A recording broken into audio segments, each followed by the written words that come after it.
is not here today, so just to briefly say, Ms. Adkinson, when you're ready. Thank you, sir. Cannabidol is a very controversial substance and is more commonly referred to as CBD. Therefore, this industry has seen tremendous backlash in the past 4 years.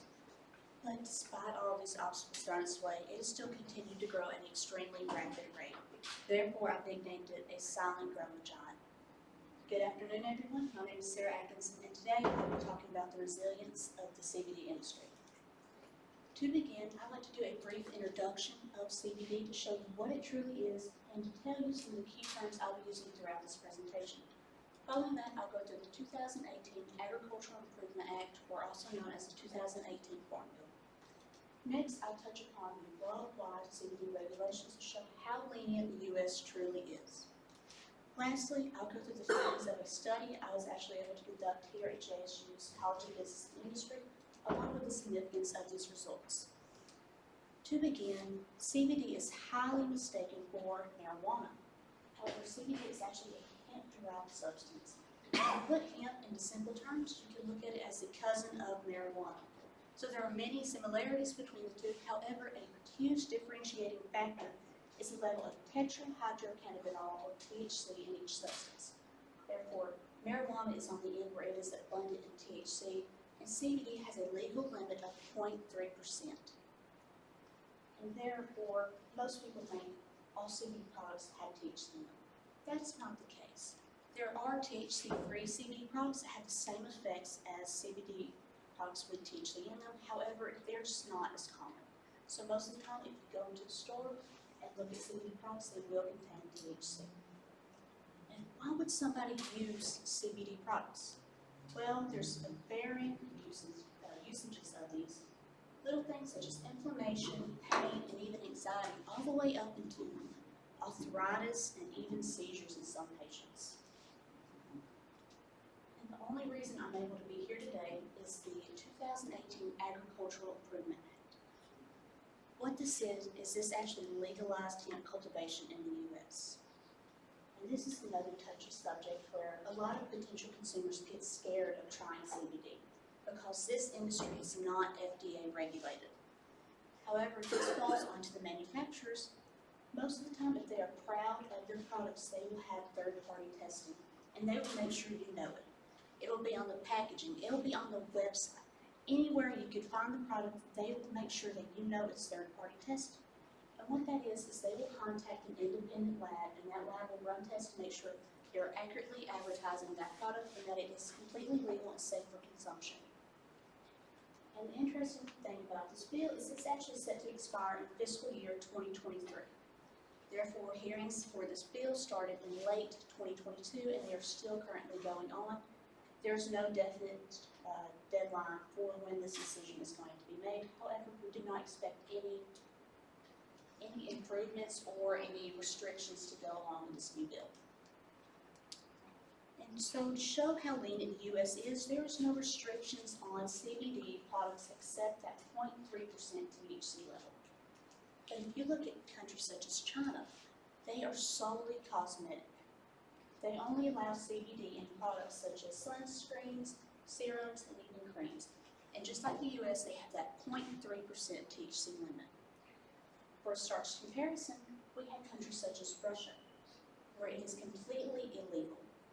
If you watch the news in the past few months, you've seen the case of Brittany Griner, a famous female basketball star who went to Russia with a CBD vape pen in her luggage. She faced up to 9 years jail time. However, she was just recently traded and brought back to the U.S.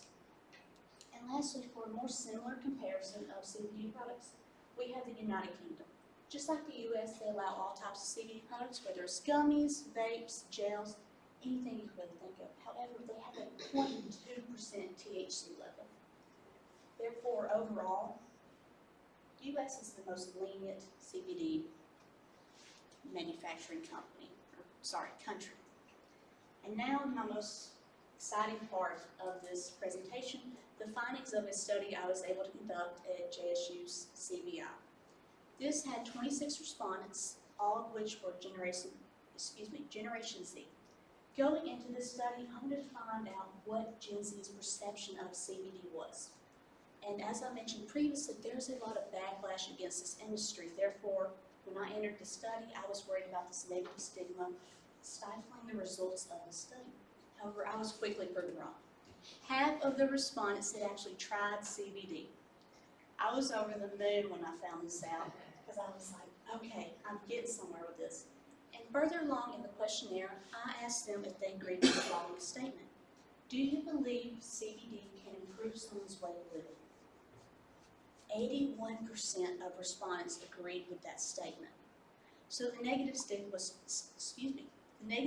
was not in this group. And this is where I was overjoyed. However, discrepancies started showing up fairly quickly, especially between the two genders. 79% of females had directly associated CBD with marijuana when they first heard of it. That does not seem that bad, because honestly, I did too when I first heard of CBD. However, only 36% of the females in the study had actually tried CBD. And for comparison, 42% of the males had. Therefore, this becomes a recurring theme in the study where men tend to be more open towards CBD than the women. And the last point I'd like to touch upon is I asked the students what types of CBD products would you be open to trying. And I gave them a list, and they were able to select as many as they wanted. However, out of all the products I gave them to choose from, lotion was the second most preferred CBD item out of these Gen Z college students. It was extremely surprising, but there was even more shocking results in that same question. So after the general questions in the questionnaire, I asked, have you tried CBD? Right off the bat, you see there is a full spectrum here. 31% said, no, I'm not interested in it. Whereas 27% said, yes, I'm actually using it. We get both ends immediately. And that 31% equates to 8 respondents, whereas that 27% equates to 7 respondents. And that's important for this next question I asked. This is the one where I asked, what types of products would you try? And when I created the survey, I wanted to keep in mind that some people are not open to trying CBD. And I can't blame them, honestly, but some people will not change their mind. So in this question, I gave them the option of none. However, out of those 8 respondents that previously answered, I am not interested in CBD, only 5 of them stuck to that claim after being presented these products. Therefore, almost half of them changed their mind when they saw the options of CBD products available. And as you can see, gummies obviously got first. It's a college campus, it's no surprise.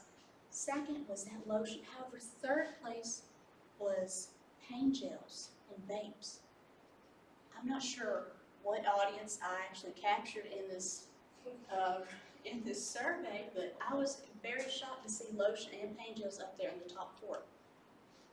And so to go over the significance of these results, I was very happy with how they turned out because my mother and I actually have a limited liability company called A&S Distributing LLC, where we distribute CBD products from 2 companies called True Spectrum and a newer one called Huang. And we'd like to implement some of these findings, such as the lotion.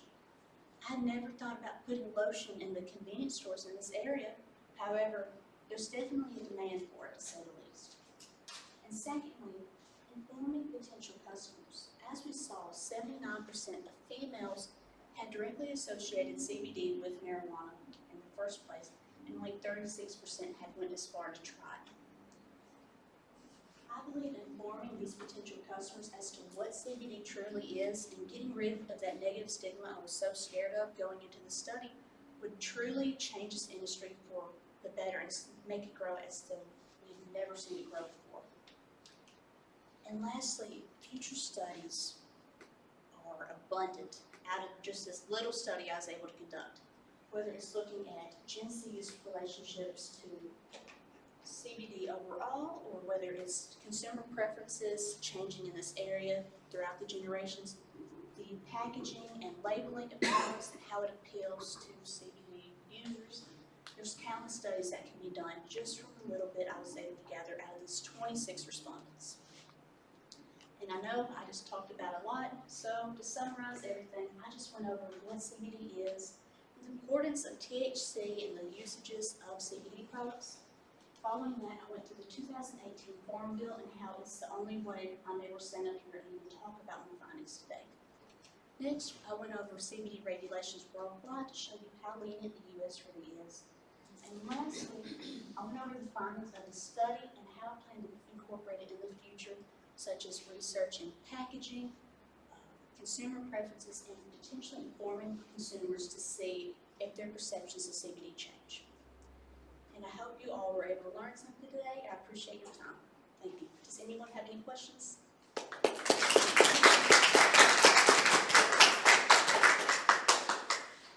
Yes, sir. What effect do you think the legalization of medical marijuana in the state will have on the CBD business? That's a very interesting question because me and my mother have actually discussed it multiple times, and I went to her concerned about it. However, after sitting down and talking about it, we don't believe this will negatively affect our industry just yet because it's purely medical marijuana, and there's only going to be, I believe, 3 manufacturers allowed in the state. They're going to be extremely strict with who is able to access that marijuana.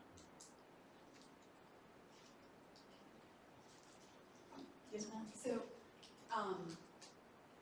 the middle part of your presentation about how the United States is, it sounds as though you're saying is more lenient than some other countries. And so my question is this, did you also look at countries where marijuana is legal? I don't mean just medical marijuana, I mean marijuana. No, ma'am. I did not get to look into those because I know a lot of the times, see, when I did this presentation, I worry about people, like, that's why I went ahead and defined hemp versus marijuana. Because I know a lot of the times people immediately think, you're selling marijuana. No, I'm not selling marijuana. So I was scared to begin introducing countries such as that into this specific presentation. Thank you. My question is just, as it's interesting what Dr. Thornton brought up about the medicinal marijuana, because there will be such stringent regulations around that. Like with CBD, a lot of times, I'm afraid I don't know the difference between a real CBD product and a Haribo gummy bear or something like that, you know? And so it's kind of like not knowing what you're getting. That if I'm gonna put down $36 for 5 gummies, yeah, they better. Yes, ma'am. And I'd like to add something to that. I'm a B2B, or my mother and I are B2B. So what that means is business to business. We sell to convenience stores, grocery stores, vape shops, and everything like that.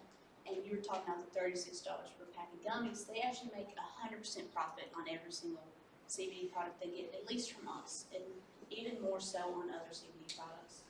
So it is an extremely good industry to be in, however, not on the B2B side, because they will fight us over a penny and then they'll double their profit selling them to consumers. Any more questions? Yes, sir? First of all, thank you for the presentation. My question is, why the FDA is still concerned about approving the CBD? I'm sorry, what was that? Why the FDA is still concerned about approving the CBD usage in the US? You asked why the FDA is not Yes, concerned like about why is taking too much time? Is it like safety concern or what? Luckily, there's been enough studies on CBD, because CBD became completely legal in 2018. There has been enough studies on CBD to show that there's not very negative side effects of taking these. The only slight concern there's been within the past 4 years is it might hurt your liver a little bit. However, Tylenol does that. People take Tylenol every day. But for the FDA regulation, I'm not entirely sure as to why they're not involved. However, both the companies we work with, they do that third-party testing to really ensure that their products are safe for consumption, and to go ahead and try to get a step ahead of any other companies to make sure that their products are safe for consumers and make it easily accessible for consumers to find that information.